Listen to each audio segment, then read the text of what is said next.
Voici maintenant un dossier terrible sur lequel Alain Amar et son équipe travaillent depuis plusieurs semaines. Les accusations qui sont portées dans son enquête par une jeune femme mineure à l'époque des faits sont extrêmement graves. On a même peine à les croire pour certaines d'entre elles, mais c'est sa parole. Les noms qu'elle cite ont été recouverts d'un bip pour ne pas atteindre à la présomption d'innocence. Véronique a 20 ans. Depuis l'âge de 5 ans, elle a vécu l'enfer. Violée, prostituée par ses parents qu'elle a dénoncés et qui attendent de comparaître devant la cour d'assises, elle est parvenue à échapper à ceux qu'elle désigne comme ses bourreaux. Son histoire n'est pas ordinaire et peut même paraître inventée. Toutefois, s'il est légitime de douter, ce que nous a dit et répété spontanément cette jeune femme a de quoi révolter. En particulier, lorsqu'elle affirme, malgré les menaces qui pèsent, dit-elle, sur elle, avoir fréquenté une secte satanique, les martinistes, avoir subi des tortures et torturé elle-même. On se fait battre, on se fait mettre des objets dans les orifices, on se fait... Il y a des fois des sacrifices d'enfants pour rendre grâce à Satan. Il y a beaucoup de choses comme ça. On tue un animal, on nous verse le sang sur la tête et le reste dans une coupole qu'on met sur l'autel.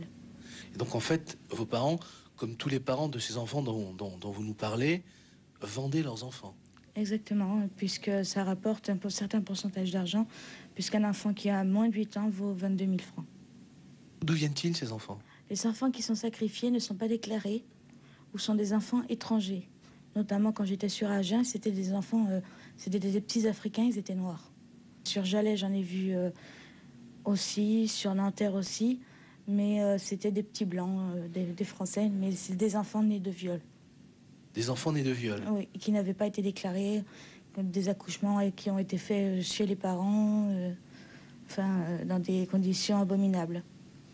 Et donc, dans la mesure où ils n'étaient pas déclarés, ils étaient sacrifiés? Voilà. Non seulement vous faisiez partie donc de la secte, mais vous avez participé à ce rituel? Oui. En 94, j'ai dû sacrifier sous la menace d'une arme avec 2 de mes amis à Jalais un enfant. Et on a dû toutes les 3 l'assassiner, quoi. Sous la menace d'une arme, si on ne le faisait pas, on serait fait encore plus. Il l'aurait fait avec plus de violence et il nous aurait fait encore plus mal. Donc, on était obligés de le faire, quoi. Et qui vous menaçait d'une arme? Celui qui dirige la gendarmerie. Et ces cadavres, qu'est-ce qu'ils en font après? Celui qui m'a le plus marqué, puisque c'est celui auquel j'ai participé. Ils l'ont emmené dans une cave qui était à Cholet, transporté dans un sac noir à poubelle noire avec une croix blanche renversée. Et ils avaient un gros bidon, ils ont mis quelque chose, je sais pas si c'était de l'essence ou de l'acide ou quelque chose comme ça. Mais moi et Sophie et Cécile, on s'est tous sauvés. Toutes les 3, on s'est sauvés. Donc en fait, ils brûlent les cadavres? Ils doivent les brûler, oui. Vous pensez que tout ça, c'est une sorte de réseau, des gens qui se tiennent un petit peu pour ne pas tomber, quoi? Voilà, et puis c'est pour se protéger aussi. Parce qu'étant donné quand même qu'il y a des hommes de loi qui sont dedans, c'est vrai que ça ferait quand même un drôle de tapage si on apprenait qu'il y avait des juges et tout ça qui faisaient partie de ces réseaux-là. Mais vous en avez vu, vous, personnellement? J'ai vu un email de monsieur. Moi, je ne savais pas qui c'était. C'était pour un transfert de fonds. Un transfert de fonds. Et vous pensez que ces gens-là font partie des sectes elles-mêmes? La secte satanique dont vous parlez ou... Ils les couvrent toutes. Je ne dirais pas forcément qu'ils en font partie, mais ils les couvrent, ça c'est sûr. Jean-Claude Dissès est l'avocat de Véronique à Agen, ville où elle fut transférée du Maine-et-Loire vers un foyer fréquenté par des pédophiles. D'abord sceptique sur les accusations de sa cliente, il est aujourd'hui convaincu qu'elle dit la vérité. Je la crois lorsqu'elle dit qu'elle a été violée dans sa famille.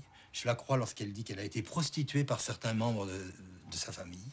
Je la crois lorsqu'elle explique que cette prostitution est forcément et nécessairement passée par de nombreuses personnes adultes qui sont venues abuser d'elle pour de l'argent. Je la crois lorsqu'elle dit en même temps qu'elle était photographiée pendant ces scènes. Et je la crois d'autant plus que nous retrouvons apparemment, c'est le point qu'il faut vérifier, ces photos sur un CD-ROM à Amsterdam. Donc c'est bien elle qu'elle a reconnu, elle a dit ça c'est moi. Voilà, c'est ça, hein? C'est tout à fait ça. Elle dit c'est moi. Elle le dit devant un inspecteur de police et en même temps qu'elle s'identifie, elle identifie 5 de ses copains et copines d'enfance.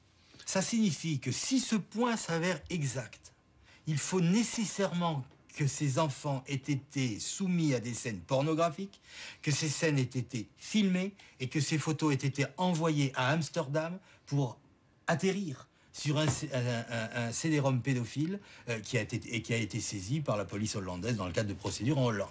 Et donc ça nécessite forcément qu'il y ait une organisation qui prend des photos, qui les diffuse. Et donc ça veut dire qu'il y a une organisation et qu'il y a un réseau. Véronique nous a conduits devant l'un des nombreux lieux où se passaient, selon elle, le 21 de chaque mois, des cérémonies sataniques. Alors c'est ici que je suis venue plusieurs fois. Notamment, je me rappelle bien d'une fois en 94, où je me suis retrouvée à un rituel satanique où il y a eu un meurtre d'enfant. Et donc on était monté au second. Voilà. Et là, il y a eu viol, on devait être 5 ou 6 enfants. C'était pas une très très grosse réunion. Là, il y avait beaucoup de gens, notamment des notables, mais que je ne connais pas forcément leur prénom. Voilà. Et vous-même, vous avez subi... Oui, j'étais là et j'ai subi. Il y avait mon père. Ma mère n'était pas là cette fois-ci. Son incroyable mémoire permet aussi à Véronique de se souvenir d'un coup de téléphone où elle entend parler de la petite Marion Wagon, disparue le 14 novembre 1996. J'étais chez une des pédophiles.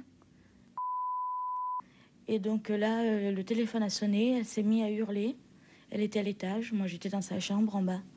J'ai donc décroché le téléphone qui se trouvait dans sa chambre.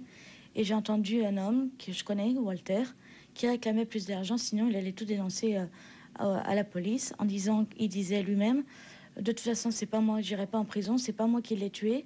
Moi j'ai fait que de l'héberger sous vos ordres et que 6 jours. Et maintenant je veux l'argent. Et moi j'irai pas en prison. Et là, j'ai entendu Jean-Marc qui a dit comme ça, de toute façon, là où sont enterrés les Maccabées, ils sont pas prêts de les retrouver. Et vous avouez qu'ils sont enterrés, vous? Je pense qu'ils sont enterrés à Grand-Charlotte, dans l'arrière-cour. Le cadavre de Marion serait éventuellement là? Je pense, oui.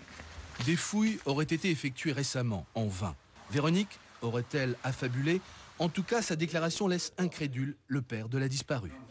Quand on parlait de secte, oui, vous n'y avez jamais pensé, vous? Bien sûr que si. On a reçu des tas de courriers, des centaines et des centaines de lettres, mais c'est le côté auquel on ne veut pas penser, auquel on se refuse. Maintenant, bon, c'est vrai que les événements aussi de l'époque, pour reparler de l'affaire du trou, bon, nous ont fait... On se dit, bon, ça n'arrive qu'en Belgique, mais en fin de compte, ça peut se passer en France. Mais c'est le côté auquel on ne pense pas, nous. Un ancien commandant de gendarmerie, à l'époque chargé de l'affaire Marion, se souvient du coup de téléphone dont parle Véronique. On n'a pas été capable de savoir d'où venait l'appel, et l'appel arrivait chez un particulier. Nous n'avons pas été capables de remonter l'appel, donc on ne sait pas qui l'a passé. C'est vrai que j'ai entendu dire qu'il y avait une jeune fille qui avait fait des dépositions, mais je ne les connais pas parce que je ne suis plus actuellement dans la gendarmerie. Ce que je veux dire, c'est que je fais confiance à mes anciens collaborateurs pour vérifier toutes les pistes. Comment se fait-il que 5 enfants violés à Angers, on retrouve leurs photos à Amsterdam 10 ans après? Voilà la question. Et cette question-là, vous comprenez bien qu'elle est trop grave pour qu'on puisse s'amuser à ne pas la poser. C'est très dur, ça revient dans les cauchemars toutes les nuits. Chaque seconde, quand un enfant crie ou un enfant pleure. Mais dans la rue, à n'importe quel moment, quand on voit un enfant, on se dit peut-être que maintenant il sera aussi grand que celui-là. Police et justice ont pris les déclarations de Véronique au sérieux et sa-t-elle les vérifier, une par une, aussi invraisemblables qu'elles paraissent. De ces vérifications dépend peut-être l'éradication de certains réseaux pédophiles et criminels. Accusation gravissime, donc la gendarmerie et la justice s'emploient maintenant à vérifier.